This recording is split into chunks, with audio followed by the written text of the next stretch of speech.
Well, the World Oncology Forum highlights 3 priorities for cancer patient care. So firstly, good access to diagnostics. Secondly, good access to cancer treatments. But thirdly, good access to supportive and palliative care. And whilst the first 2 are self-evident and well recognised, if you don't get good diagnosis, then you present late and you don't do well. If you don't get access to cancer treatments, you don't do well. But the last is not so well recognised, which is really odd because cancer affects people every domain of their life and the people who they love and who care for them. And if I ask a patient in the clinic, how are you doing? Then the odd thing is that I will get on average 1 concern from that patient. But when you think about it, that's not odd really, because why should they know what I think is interesting? Why should they know what they bring to the doctor? Should they know that I'm interested in their information needs and their worries about the will or the legal aspects or the psychological distress? So I might get that 1 thing they think I want to know. If I use a systematic approach to ask them about their needs, I will get on average 10. That is a dramatic difference. And so the session that we put on is looking at how to systematically assess these concerns and needs that are so important for patients and their family so that we can really address that 3rd priority of the World Oncology Forum for good access to supportive and palliative care. Well, it may be unresolved physical problems, so like persistent pain, nausea, fatigue. It may be psychological distress, anxiety, future worries about death and dying. They may be having a spiritual crisis. These are really important things that they may not bring into the clinic. They may not think I'm interested.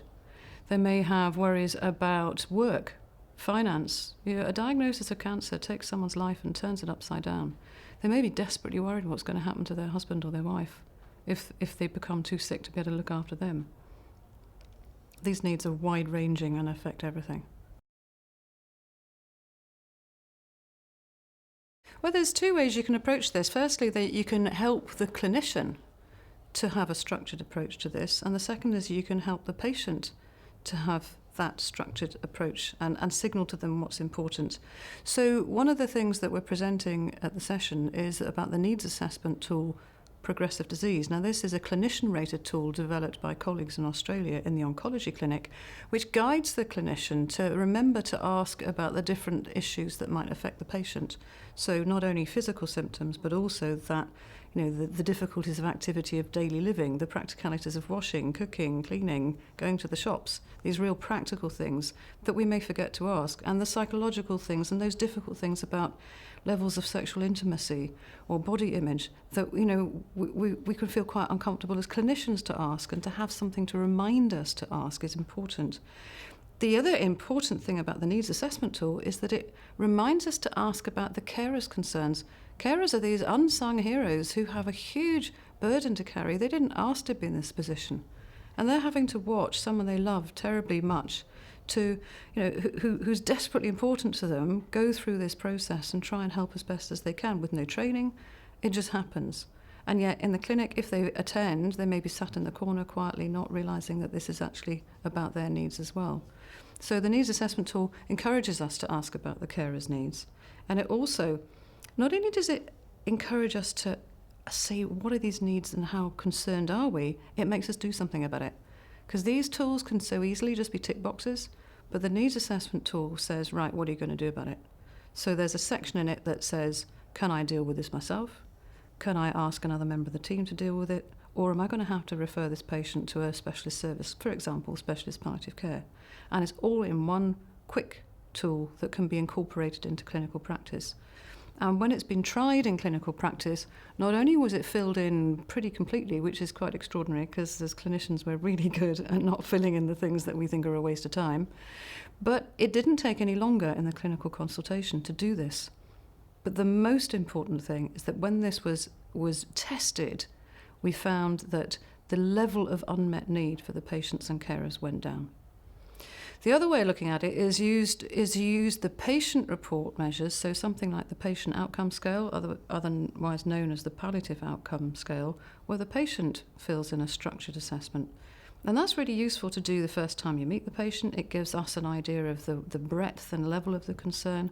But then if we ask the patient to do this on repeat visits, it helps us monitor whether we really are helping. Because often, the patient might just give up telling us if we're just not being very effective. The first time the patient says, well, the pain's not much better. The next time the patient says, well, the pain's not much better. And then by the time the patient says, oh, it's all right, I know they've given up. So something which encourages that patient to say, no, we still need to work at this is very important. Well, I think historically we've been one of the first countries in the UK to take this seriously within cancer care. The difficulty is that if it only becomes focused on the point of death, then we lose the opportunity to help support people much earlier on in their disease. And we know that people experience great concerns right from the point of diagnosis. And so I think the concept of supportive and palliative care rather than end-of-life care actually is quite important. Then the end-of-life care flows naturally from the supportive and palliative care because we're systematically, routinely identifying the needs. And then we can triage them as to who is best there placed to care for these needs. We can't just leave it to the specialist services, and we shouldn't leave it until we're absolutely convinced this person is dying, because by then we've often missed that opportunity to support that patient and to prepare them for what's coming and to help them live as long as we can, to help them live as long as they can, as best as they can. And I think that is one of the main things that we're trying to do with this approach.